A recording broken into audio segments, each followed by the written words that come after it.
अस्सलाम वालेकुम। मैं हूं हमज़ा मुनीर और आप देख रहे हैं YouTube channel H series notes. आज हम लोग अपना एक नया टॉपिक स्टार्ट करेंगे। ठीक है, LLB पार्ट 4 का हमारा सब्जेक्ट है इंटरनेशनल लॉ। उसको हम लोग स्टार्ट करेंगे। उसके हम लोग नेचर के बारे में देखेंगे, इंटरनेशनल लॉ होता क्या है उसके बारे में देखेंगे, इंटरनेशनल लॉ क्या सच में एक लॉ है या नहीं है। ठीक है, कुछ क्रिटिसिज्म होता है उसके ऊपर, कुछ जो सिस्टम है कि चीज़ें चलती हैं कि इंटरनेशनल लॉ, कुछ लोग कहते हैं इंटरनेशनल लॉ एक लॉ है, कुछ कहते हैं नहीं ये पॉजिटिव मोरालिटी है। तो हम सब के कॉन्सेप्ट्स को देखेंगे कि क्या इंटरनेशनल लॉ वाकई इंटरनेशनल लॉ है या नहीं। बेसिकली कि जब हम इंटरनेशनल लॉ की हम लोग बात करते हैं तो इंटरनेशनल लॉ जो वो लॉ होता है जो आपके स्टेट्स के जो रेगुलेशंस होते हैं ना उनको डील करता है। ठीक है, उसके रेगुलेशंस होगा, स्टेट्स के आपस में मामलात जो होते हैं उनको डील करता है। ठीक है, तो इस टॉपिक के पहले जाने से पहले मैं आपसे रिक्वेस्ट करूंगा कि अगर आप मेरे चैनल पर नए हैं तो सबसे पहले मेरे चैनल को सब्सक्राइब कर लें। ठीक है, और बेल आइकन को प्रेस कर लें ताकि आने वाली जितनी भी वीडियोज़ हैं मेरे LLB पार्ट 4 के मामले में, जितनी मेरी पुरानी वीडियोज़ हैं पार्ट 3 के बारे में अगर आप देखना चाहते हैं, पार्ट 2 के बारे में अगर आप देखना चाहते हैं तो वो आपको सब तक में इस चैनल पर मिल जाएंगी और बेहतरीन मटेरियल आपको मिल जाएगा। अभी हम अपने बैक टू अवर टॉपिक, ठीक है, हम टॉपिक की तरफ जाएंगे। सबसे पहले हम लोग बात करेंगे नेचर ऑफ इंटरनेशनल लॉ। ठीक है, कि इंटरनेशनल लॉ है या नहीं है। Is international law is a true law. Paper में इस तरह का क्वेश्चन आता है कि इंटरनेशनल लॉ क्या वाकई एक लॉ है या नहीं। International law is term coined by Jeremy Bentham. ठीक है, इंटरनेशनल लॉ एक टर्म है जिसको क्वाइंड किया गया, जो जिस बंदे ने हमें कहा, जेरेमी बेंथम उसे कहते हैं। It is a body of rules. ये बेसिकली एक रूल्स हैं and principles which regulates the relationship between the states. ठीक है, ये वो एक ऐसा बॉडी ऑफ द रूल्स हैं, ठीक है, प्रिंसिपल्स हैं जो रेगुलेट करते हैं किसी भी रिलेशनशिप को, जो स्टेट्स के दरमियान, बिटवीन द स्टेट्स के दरमियान जो रिलेशनशिप होता है ना उसको करते हैं। ठीक है, उसको रेगुलेट करते हैं। International law is a binding force. ठीक है, ये एक बाइंडिंग फोर्स होती है which is also legalise various regulation between international organisation and the states. ठीक है, अब जैसे कि इंटरनेशनल ऑर्गेनाइजेशंस के साथ जो आपके ताल्लुकात होते हैं, जैसे कि UNO के साथ आपके हो गए वो ताल्लुकात हो गए, आपके जो इंटरनेशनल IMF के साथ आपके जो ताल्लुकात होंगे वो भी आपको बेसिकली सारे इंटरनेशनल लॉ के ऊपर ही, जो इंटरनेशनल ऑर्गेनाइजेशन और स्टेट का आपस में जो ताल्लुक होता है वो भी हमें इंटरनेशनल लॉ से पता चलता है। International law is necessary for maintaining the peace in the world. International law basically बहुत नेसेसरी है किसी भी स्टेट को चलाने के लिए, कोई वर्ल्ड पीस में, वर्ल्ड के अंदर पूरा पीस हो, ठीक है, एक अमन शांति हो वहाँ से, इस वजह से। ठीक है, and without it there would be frequent clashes and war in the world. अगर ये इंटरनेशनल लॉ ना होना, देखें अगर इंटरनेशनल लॉ नहीं है तो सारे, हर एक स्टेट जो भी पावरफुल स्टेट होगी दूसरे के ऊपर हमला कर देगी। इंटरनेशनल लॉ नहीं है क्योंकि हर एक की एक, देखें ना, इंटरनेशनल लॉ में चीज़ है कि आपने हर एक की सॉवरेंटी को आपने ख्याल रखना है, हर एक की सॉवरेंटी का। ठीक है, अच्छा, अब हमें दूसरी, अब आगे हम ओरिजिन देखेंगे। बेसिकली हमें कहाँ से मिलता है। The origin of the international law is trace back in 15th century. हमें 15th सेंचुरी के अंदर ना हमें इसका जो ओरिजिन है वो हमें मिलता है इंटरनेशनल लॉ का। Definition of international law, international law की एक ट्रेडिशनल डेफिनेशन है। ठीक है, it is a relationship of states with other states. ये बेसिकली एक रिलेशनशिप होता है एक स्टेट का दूसरी स्टेट के साथ। अकॉर्डिंग टू बेरली कहते हैं international is a body of the rules, एक भी body of the rules and principles of actions. ठीक है, ये बॉडी ऑफ द रूल्स हैं, प्रिंसिपल्स ऑफ एक्शंस हैं which are binding upon the civilise states. अब ये बाइंडिंग अपॉन है सिविलाइज स्टेट्स पे। अब क्योंकि हर स्टेट सिविलाइज स्टेट्स होती है, अब ज़रूरी नहीं है कि अब जो भी स्टेट होगी वो सिविलाइज होती है। ठीक है, हर स्टेट अपने आप को सिविलाइज मानती है। In their relationship with other states. ठीक है, एक दूसरे के अपने साथ जो रिलेशनशिप हैं उनके चलाने के लिए इंटरनेशनल लॉ बहुत ज़रूरी है। अकॉर्डिंग टू ओपियम, ओपियम क्या कहता है कि international is a body of the customary. ठीक है, एक बॉडी का ये कस्टम्स हैं, वो कहता है कस्टम्स हैं एंड कन्वेंशनल रूल्स हैं। बेसिकली कुछ ऐसे रूल्स हैं जो कस्टम्स पे, यूसेज वगैरह पे बेस करते हैं, which are consider binding on civilise states. और ये कंसिडर किए जाते हैं कि बाइंडिंग है, जो सिविलाइज स्टेट्स हैं उनके ऊपर बाइंडिंग है in their relationship with other states, जो ईच अदर, जो उनके दूसरे जो रिलेशन स्टेट्स हैं ना उनके साथ उनके रिलेशनशिप है उसके लिए ज़रूरी है। ये बेसिकली हमने डिफाइन किया इंटरनेशनल लॉ को कि इंटरनेशनल लॉ होता क्या है, उसका ओरिजिन क्या था, उसकी क्या नेचर है, वो हम नेचर हम आगे डिस्कस करेंगे। इंपॉर्टेंस ऑफ इंटरनेशनल लॉ क्यों ज़रूरी है, इस चीज़ को हम लोग। International law stands for those rules which are all the civilise states follow in dealing with one another. International law basically वो हैं जो सिविलाइज स्टेट्स, जो चीज़ें, जो रूल्स हैं वो जो अपने से चलाने के लिए, इंटरनेशनल अपने जो मैटर चलाने के लिए जो रूल्स इस्तेमाल किए जाते हैं उनको हम इंटरनेशनल लॉ कहते हैं। The observance of these rules bye independent states in necessary by the circumstances of new modern world. ठीक है, वो कहते हैं कि जो आजकल जो नया मॉडर्न वर्ल्ड है ना उसके अंदर बहुत ज़रूरी है कि आप इंटरनेशनल लॉ को नहीं मानेंगे तो आप एक स्टेट चल ही नहीं सकते। Where state find them incapable of remaining isolated. ठीक है, जैसे अगर जहाँ पे जो स्टेट्स हैं ना वहाँ पे वो अगर अपने आप को इनकेपेबल रखेंगी या वो आइसोलेट रहेंगी तो वहाँ पे वो नहीं चल सकती स्टेट्स। ठीक है, अब आपको भी पता होगा कि देखिए कोई भी स्टेट आइसोलेट नहीं रह सकती वर्ल्ड में, हर एक का दूसरे के साथ कोई ना कोई ताल्लुक होता है, कोई ना कोई चलना होता है उसने के साथ। तो जब वो चलती हैं तो उसके लिए कोई लॉ तो ज़रूरी है, कोई मैटर्स आते हैं, कोई कॉन्फ्लिक्ट्स आते हैं, हर चीज़ के लिए कोई ना कोई लॉ होता है, उसके लिए फिर इंटरनेशनल लॉ हमारा ज़रूर होता है। From one other and where the international society can not tolerate international disorders. ठीक है, अब जो हमारी इंटरनेशनल सोसाइटीज़ है ना, वो इंटरनेशनल डिसऑर्डर को बर्दाश्त नहीं करती। वो ये नहीं चाहती कि एक स्टेट दूसरी के ऊपर हमला कर दे, दूसरी तीसरी के ऊपर हमला कर दे, इस तरह की चीज़ें वो नहीं मानते। ठीक है, नेचर ऑफ इंटरनेशनल लॉ की नेचर क्या है हम ये देखते हैं। तो question whether the international is a true law, एक क्वेश्चन हमेशा अराइज होता आ रहा है कि क्या इंटरनेशनल लॉ बाकी एक लॉ है। ठीक है, तो और लॉ और नॉट। ठीक है, ये पेपर में भी इसी तरह क्वेश्चन आता है, international law is a true law और नॉट। ठीक है, अब इस तरह का क्वेश्चन आता है, क्रिटिसाइज़ करें या इसको एक्सप्लेन करें। Not has been subject to great controversy. ठीक है, ये international not has been great controversy चलती आ रही है। ठीक है, almost from the early stages of the development of nations. ठीक है, अर्ली नेशन से चीज़ चलती आ रही है। The question whether the international law is a law, ये क्वेश्चन कि वेदर इंटरनेशनल लॉ एक लॉ है या नहीं है, इन ट्रू सेंस है सब्जेक्ट टू बी डिबेट। और ये एक डिबेट चलती आ रही है बहुत अरसे से, अर्ली स्टेज से डिबेट चलती आ रही है कि इंटरनेशनल लॉ एक लॉ है या नहीं है। Has it as any binding force, वो ये भी कहते हैं कि क्या है कि बाइंडिंग फोर्स इसकी रखती है या नहीं। Main school of thoughts of the positive, अच्छा, opinions are sharply been divided on this question. ये जो ओपिनियंस है ना लोगों के डिवाइडेड हैं बहुत, जो मेन स्कूल्स हैं ना इनके ऊपर। ठीक है, जो जिनके जो मेन है वो है, एक पॉजिटिविस्ट स्कूल है, ये स्कूल आपको पता होगा ऑस्टिन का स्कूल है। ठीक है, और एक हिस्टोरिकल स्कूल है। ठीक है, इसको भी हम लोग देखेंगे। सबसे पहले हम लोग पॉजिटिविस्ट कहता है ना, जो पॉजिटिविस्ट कहता है कि यार नहीं, इंटरनेशनल लॉ नहीं है। ठीक है, हम इसके आर्गूमेंट्स देखेंगे कि कैसे वो क्या क्या क्या चीज़ें कहता है कि इंटरनेशनल लॉ कैसे। अब आपको याद होगा ऑस्टिन ने एक डेफिनेशन की थी लॉ की, कि law is a command of sovereign. ठीक है, बैक बाय सैंक्शंस। ठीक है, उसकी इस डेफिनेशन के अंदर आपको पता है कि इंटरनेशनल लॉ के अंदर कोई सॉवरन तो नहीं होता ना, वहाँ पे कोई सैंक्शंस इस तरह की कोई होती हैं। तो आपको ऑस्टिन की डेफिनेशन से समझ आ रहा होगा कि इंटरनेशनल लॉ एक लॉ नहीं है।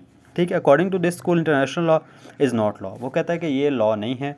द मेन एक्सपोनेंट, इसके जो मेन एक्सपोनेंट हैं वो जॉन ऑस्टिन हैं, बेंथम हैं, हॉब्स हैं, हॉलैंड हैं और ब्राउन है। ठीक है, ये 4-5 लोग इसके जो मेन एक्सपोनेंट्स हैं ना वो हैं। The positive school of thought, positive school of thought law, उन्होंने लॉ को कैसे डिफाइन किया, कमांड ऑफ सॉवरन और ऑर्डर और of the state back by sanction. वो कहते हैं कि यार किसी सॉवरन के, किसी स्टेट के, किसी कोई ऑर्डर्स होते हैं, कोई कमांड्स होती हैं जिनके पीछे कोई ना कोई सैंक्शन होती हैं जब उनको वायलेट करते हैं। तो इंटरनेशनल लॉ ऐसा कुछ नहीं करता है। The positive school views about international law, international law के बारे में क्या कहते हैं हम देखते हैं। तो positive school is led by the Austin led करता है इसको। He believes that international law is a positive morality. वो कहते हैं कि बेसिकली ये अखलाकियात हैं, ये एक पॉजिटिव मोरालिटी है। लोग मोरालिटी की, स्टेट्स जो है ना मोरालिटी अखलाकियात को तर्ज़ नज़र रखते हुए ना एक दूसरे को नहीं छेड़ते। ठीक है, तो इसे कोई ऐसी इंटरनेशनल लॉ नहीं है। ठीक है, लॉ नहीं है, नॉट द लॉ। ठीक है, ये लॉ नहीं है। Which is every state is expected to be observe, और बेसिकली हर स्टेट इसको मोरालिटी को ऑब्जर्व करने के लिए करती है। It in this relation with other states, दूसरी स्टेट्स का, क्योंकि लोगों स्टेट्स का आपस में कोई इंटरेस्ट होता है, उस इंटरेस्ट को बहाल रखने के लिए वो पॉजिटिव मोरालिटी के अखलाकियात को तर्ज़ रखते हुए एक दूसरे को नहीं छेड़ते, एक दूसरे के साथ ऐसा कुछ गलत नहीं करते।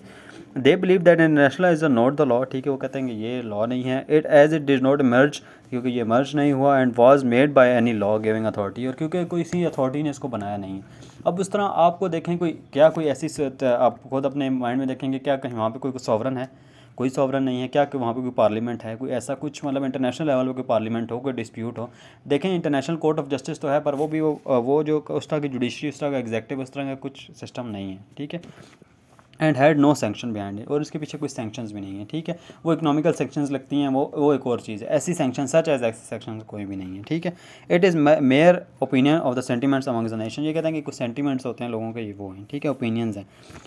Arguments by the positive school, arguments वो क्या आर्गूमेंट्स करते हैं? सबसे पहले वो आर्गूमेंट करते हैं no determined superior political authority, कि इसके पीछे कोई भी ऐसी पॉलिटिकल अथॉरिटी या कोई ऐसी sovereign superior authority. According to this school this was essence of the law, presence of the determined superior authority. वो कहते हैं कि देखें, जब भी कोई लॉ होता है ना, उसके लिए ज़रूरी होता है कि उसके पीछे कोई सॉवरन अथॉरिटी होनी चाहिए, which would be enforce law, जो उसको इन्फोर्स करवा सके। In the case of international political superior authority is absent. वो कहता है कि यार यहाँ पे ना पॉलिटिकल सॉवरन अथॉरिटी जो है ना वो एब्सेंट है।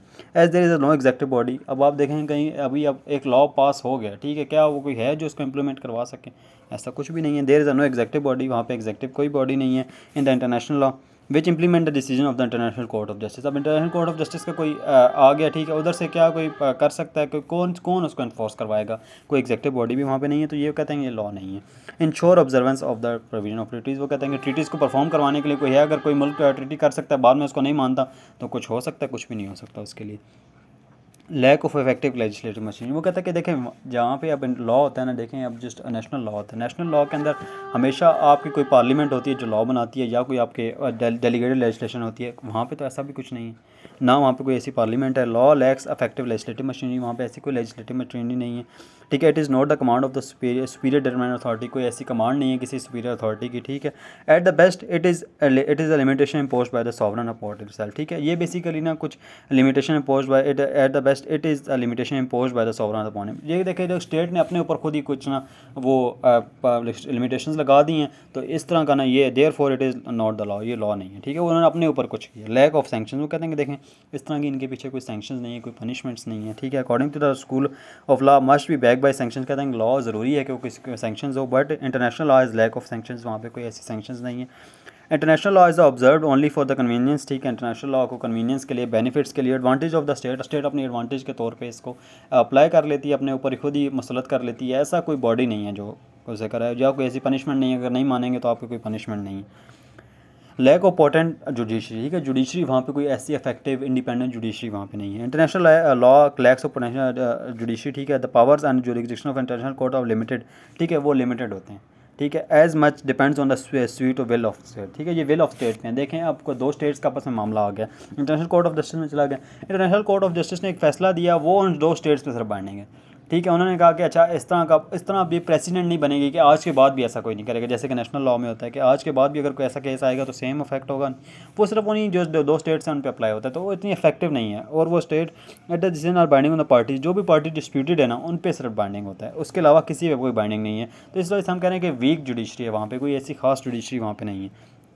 अच्छा, अब उसके ऊपर कोई क्रिटिसिज्म भी आप लोगों ने किया। ऑस्टिन की जो डेफिनेशन थी, ऑस्टिन का स्कूल था, उसके ऊपर लोगों ने क्रिटिसिज्म भी, उसने कहा जी all laws are not command of sovereign. वो कहते हैं कि देखें ऑल लॉज तो कमांड नहीं होते सॉवरन के, कुछ लॉज वैसे भी होते हैं, तो इस तरह इंटरनेशनल लॉ भी लॉ बन सकता है। Austin view does not cover the municipal law, ठीक है। वो कहते हैं कि ऑस्टिन की जो है ना वो म्यूनसिपल लॉ को भी कहीं ना कहीं कवर नहीं करता, ठीक है। तो इंटरनेशनल लॉ तो बहुत दूर की बात है, ठीक है, इंटरनेशनल लॉ तो नहीं। अच्छा, अब हमने इंटरनेशनल लॉ के आर्गूमेंट्स देख लिए कि यार ये लॉ नहीं है, ठीक है। आपको आपने पेपर में अगर आपका क्वेश्चन आता है तो आपने इसी तरह इसको अटैम्प्ट करना है कि पहले आपने इंटरनेशनल लॉ का वो आर्गूमेंट्स लिखने हैं कि उन्होंने नहीं एक लॉ, ठीक है। एट द एंड आपने दूसरों को लिखना है, फिर आपने कंक्लूड ने इसी तरह करना है कि नहीं इंटरनेशनल लॉ एक लॉ है, वो वीक है थोड़ा सा, उसका आप इन्फॉर्म। अब देखें the school of the led by Oppenheim, ठीक है। ओपेनहेम जो है ना वो इसको लीड करता है, ठीक है। इस जो हिस्टोरिकल स्कूल है इसको, he is of the view that international law is a law, वो इस व्यू में है कि इंटरनेशनल लॉ एक लॉ है and not set of positive, वो कहते हैं पॉजिटिव मोरालिटी ये नहीं है, ये लॉ है, ठीक है। It is much as legal system of the other municipal system might भी, ठीक है। ये कहता है कि ऐसा ही है जैसे कि लीगल सिस्टम दूसरे होते हैं ना, उसी तरह का ये भी एक लीगल सिस्टम हम इसे कह सकते हैं कि ये है। उन्होंने क्या आर्गूमेंट्स किए, ठीक है। उनके आर्गूमेंट्स अगेन एब्सोल्यूट सोवरेंटी, वो कहते हैं absolute sovereignty according to this school it is a logical to consider that absolute sovereignty of the states. वो कहते हैं देखें कि ये लॉजिकल है कि absolute sovereignty of the states अगर हम लोग वहाँ पर they said that no state can live in the isolation for the better life and even the existence and every state has internal territories of the other states. वो कहते हैं देखें अब कोई भी स्टेट आइसोलेट नहीं रह सकती, एब्सोल्यूट सोवरेंटी तो किसी के पास भी नहीं है। हर अब देखिए अब अमेरिका भी है तो उसको भी पाकिस्तान के साथ कोई इंटरेस्ट है, इंडिया के साथ कोई इंटरेस्ट है, बेशक वो एक सॉवरन स्टेट है, कोई इंटरेस्ट है। स्टेट्स की कभी भी फ्रेंडशिप नहीं होती, उनके इंटरेस्ट होते हैं, ठीक है। तो उनके इंटरेस्ट हैं। अब चाइना अगर पाकिस्तान के अंदर इन्वेस्टमेंट कर रहा है तो उनके कोई इंटरेस्ट है, तो वो उसके हमारे कोई पाक चीन दोस्ती वाला जो सिस्टम, ये एक नारा लगाया जाता है कि सर एक पाक चीन दोस्ती एक जिंदाबाद, वो एक कुछ भी नहीं है, उनके अपने इंटरेस्ट हैं। उनको यहाँ से ट्रेड के लिए चीज़ें आगे चाहिए होती हैं, उन्होंने यहाँ से रोड इस्तेमाल करना है, वो इसलिए इन्वेस्टमेंट कर रहे हैं यहाँ पे सी पैक में जिस तरह भी कर रहे हैं। तो वो एब्सोल्यूट है, देखिए बेशक वो एक सॉवरन स्टेट्स हैं, फिर भी उनको पाकिस्तान के साथ कुछ ना कुछ इनके इंटरेस्ट हैं। तो ये भी वो कहते हैं कि ये जो इंटरेस्ट हैं सारा कुछ है, ये इंटरनेशनल लॉ है, तो इसी वजह से इंटरेस्ट है ना लोगों के, क्योंकि स्टेट्स कोई भी ट्रीटीज़ के बगैर स्टेट्स नहीं चल सकती। For a proper fulfillment of treaty, the state imposes restrictions upon themselves for their own convenience and they are laws, ठीक है। वो कहते हैं कि देखें इनको रिस्ट्रिक्शन को फुलफिल ट्रीटमेंट और ट्रीटीज़ को पूरा करने के लिए स्टेट्स के ऊपर कुछ इम्पोजिशंस हो जाती हैं, कुछ वो इम्पोज, जैसे कि वो IMF के साथ अगर हमने कोई मुआहदा किया है तो हम पे रिस्ट्रिक्शंस लग गई कि हमने इस चीज़ को बढ़ाना है, इस चीज़ का हमने ये टैक्स लगाना है, ये चीज़ है, हमने वो ट्रीटी की उसके साथ साइन, हम पे हमारे जो इम्पोज हो गए हमके हमारे ऊपर एक चीज़ें, ठीक है। तो वो क्या हुआ, वो भी हमारे लॉज बन गया, हमारे लॉज में चेंजिंग उसी IMF के मुताबिक जो हमारे इकोनॉमिक लॉज होते हैं उनके उसी तरह चेंजिंग आती है। तो बेसिकली देखें इंटरनेशनल लॉ कहीं ना कहीं इन्फ्लुएंस कर रहा है, तो इंटरनेशनल लॉ कहीं प्रेजेंट है तो इन्फ्लुएंस कर रहा है ना, ठीक है। वो ये कहते हैं laws are not command of sovereign, कहते हैं कि लॉज हमेशा कमांड ऑफ सॉवरन नहीं होते। The historical school opposites the view of Austin and that the laws are command of sovereign. On the other hand they argued that the international like the municipal law has evolve through the customs, कहते हैं basically custom से आए हैं, ठीक है। जैसे कि हमारे कस्टमरी लॉ होता है, ठीक है। लोग अब जहाँ पे जब स्टेट नहीं थी, जब लॉ नहीं था तब भी तो स्टेट्स होती, तब भी लोग लेन देन करते थे, सारा कुछ करते थे ना, तो तब भी स्टेट्स आपस में ट्रीटीज़ भी होती थी, सारा कुछ होता था। तो जब वो लॉ ने कमांड नहीं थी सॉवरन की और कस्टम से लोग बेस करते थे, तो आज के दौर में भी ये इंटरनेशनल लॉ भी कस्टम्स हैं, कस्टम रिलीजन के ऊपर, जैसे जैसे वो कमेंट्री ऑफ ज्यूरिस्ट के ऊपर दूसरे लॉज चलते हैं ना, तो ये लॉज भी इसी तरह के हैं। इंटरनेशनल लॉ भी बेसिकली कस्टमरी लॉ है, कस्टम्स के बेस के ऊपर चलता है। कस्टम जो बन जाता है, ठीक है, उसको स्टेट्स ने मानना है, ठीक है।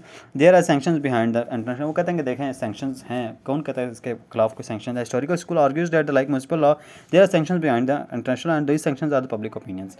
अब देखें, आप कोई आपकी स्टेट है, इंटरनेशनल ने अब आपके ह्यूमन राइट्स, इंटरनेशनल और जो ह्यूमन राइट्स के साथ आपका कोई एग्री हुआ, ट्रीटी आपने की, तो आपने उसको नहीं फॉलो किया, आप अपने उसमें ह्यूमन राइट्स का उसी तरह ही वो वायलेट कर रहे हैं, तो आपका जो पब्लिक ओपिनियन है आपका थोड़ा सा चेंज हो जाएगा। पब्लिक ओपिनियन आपको कहेगी देखें यार उधर वो स्टेट्स अब इंटरनेशनल आपको कह रहा है कि आप आपके ह्यूमन राइट्स का तहफ़्फ़ुज़ करें, तो आप अपने क्यों नहीं कॉन्स्टिट्यूशन के ह्यूमन राइट्स की बात करते, ठीक है। तो आप कोई भी स्टेट्स देखिए, अब ये इंटरनेशनल का है ह्यूमन राइट्स का, और हर तकरीबन जितने भी कॉन्स्टिट्यूशन है वहाँ पर फंडामेंटल राइट्स एज अ उसका कॉन्स्टिट्यूशन का पार्ट बने हुए हैं। तो वो कहाँ से हमें मिले, कहाँ से हमें इंटरनेशनल लॉ से मिले। It is a world public opinion is was compelled to countries perform the abstain from doing the particular act, ठीक है। वो जो पब्लिक ओपिनियन है तो लोगों को करने के लिए, कुछ स्टेट्स को या कुछ ना करने के लिए ही रखता है। International does not completely lack sanctions, इसके कम्प्लीटली हम ये नहीं कह सकते कि इनके पीछे कोई सैंक्शंस है ही नहीं, ठीक है। फिर भी अब मतलब कोई सैंक्शंस ऐसी भी होती हैं कि जो वो लगा देते हैं, जैसे इकोनॉमिक सैंक्शंस होती हैं, ठीक है, वो भी इसके ऊपर आ जाती हैं। देखें अब जैसे ईरान के उन्होंने लगा दी सैंक्शंस, ठीक है, वो इंटरनेशनल लॉ ही था, इंटरनेशनल के थ्रू उन्होंने कहा हम ट्रेड नहीं करेंगे, हम इकोनॉमिक सैंक्शंस इनके ऊपर लगा दिए, ठीक है, तो वो भी एक सैंक्शंस ही हैं। Violation of international law as the school as to this school, ठीक है, it is wrong to consider international as a real sense just because only it's violated. अच्छा, अब क्या मतलब, अब ये कह रहे हैं कि हम ये तो सिर्फ नहीं कह सकते कि लॉ अप्लाई नहीं हो रहा, या लॉ वहाँ पे इम्प्लीमेंटेशन नहीं है, या लॉ वीक है तो इसमें से इंटरनेशनल लॉ नहीं है। इस तरह तो जब जो नेशनल लॉ होता है, ठीक है, अब जो क्राइम लोग करते हैं वो भी तो इसको वायलेट करते हैं। अब ये वायलेट होगा तो इसका मतलब ये तो नहीं कि लॉ नहीं है। लॉ तो यहाँ पे है ना, पाकिस्तान के अंदर लॉ है। लॉ देखिए, एक लॉ पीपीसी के अंदर तो एक लॉ लिखा हुआ है कि आप कत्ल करेंगे तो आपकी सज़ा है, उस पर इम्प्लीमेंट ना हो वो एक और चीज़ है। लॉ तो है ना, इंटरनेशनल लॉ उसी तरह कहते हैं, इंटरनेशनल लॉ भी एक लॉ है। They argue that the municipal law is also violated, ठीक है, बाय मैनी क्रिमिनल्स, ठीक है, वो inspired of that is law inspired, फिर भी वो एक लॉ तो है ना, hence international law is a law, ठीक है, वो कहते हैं इंटरनेशनल लॉ एक लॉ है। इंटरनेशनल कोर्ट ऑफ जस्टिस, अब उनकी वो बात करते हैं, देखें वो कहते हैं कि जुडिशरी नहीं है। ये कहते हैं कि जुडिशरी क्यों नहीं है जी, वहाँ पे जुडिशरी है। According to school international court of justice interpret the international law को इंटरप्रेट किया जाता है, ठीक है। And they also settle dispute between the states, देखिए स्टेट्स के जो डिस्प्यूट्स होते हैं वो आपस में सॉल्व कर देते हैं। तो अब देखिए जुडिशरी का काम तो यही होता है ना कि देखें लोग अगर किसी का कोई मामलात आए हैं तो वो चले जाएँ उनके जुडिशरी के पास और वहाँ पर वो हल कर लें। Decision are binding on the disputed states, और जो भी डिस्प्यूटेड स्टेट्स होती हैं उन पर वो बाइंडिंग हो जाते हैं, ठीक है। तो ये ओपिनियम कहते हैं कि ओपिनियम कहते हैं कि यार नहीं, ये इंटरनेशनल लॉ है, इसका ऐसा कोई बात नहीं है कि लॉ नहीं है। कंक्लूजन अगर हम बात करें ना ऑन द अबव आर्गूमेंट्स, ठीक है, वो कहते हैं कि हम अबव आर्गूमेंट्स को अगर हमें, it may be concluded that international law is a really law but it one should not forget that fact it is week law, ठीक है। वो कहते हैं कि लॉ तो है, ये हम आपकी बात मान रहे हैं कि लॉ है, पर हम लोग ये भी इस फैक्ट को ये भी नहीं छोड़ सकते कि लॉ जो है ना वो ये थोड़ा वीक लॉ है, ठीक है। इस तरह इसकी इम्प्लीमेंटेशन नहीं है इस लॉ की जिस तरह होनी चाहिए थी। International law is a mainly customary law, basically customary law होता है। Though international court of justice are establish but still it does not exercise compulsory jurisdiction, इसके पास कोई कंपलसरी जुरिस्डिक्शन इसके पास नहीं है, ठीक है। इसमें रिफॉर्म्स की ज़रूरत है, ठीक है, सारा कुछ इसमें हम लोग आगे जब इसकी वीकनेसेस और स्ट्रेंथ में जाएंगे कुछ हम लोग, उसके बाद उसमें हम उसके वो भी देंगे कि हमें कैसे इंटरनेशनल लॉ को बेहतर किया जा सके, कुछ सजेशंस होती हैं, ठीक है। तो हम बारी बारी इन चीज़ों को देखेंगे, ठीक है। तो उम्मीद है कि आपको ये इंटरनेशनल लॉ का जो टॉपिक है, हमने इंट्रोडक्शन आज थोड़ा सा देखा कि इंटरनेशनल लॉ होता क्या है, कैसे काम करता है, क्या था सारा कुछ, वो आपको थोड़ा सा आइडिया हो गया होगा, ठीक है। तो इसके लिए थैंक यू वेरी मच। अभी आज के लिए इतना ही था। जज़ाकल्लाह।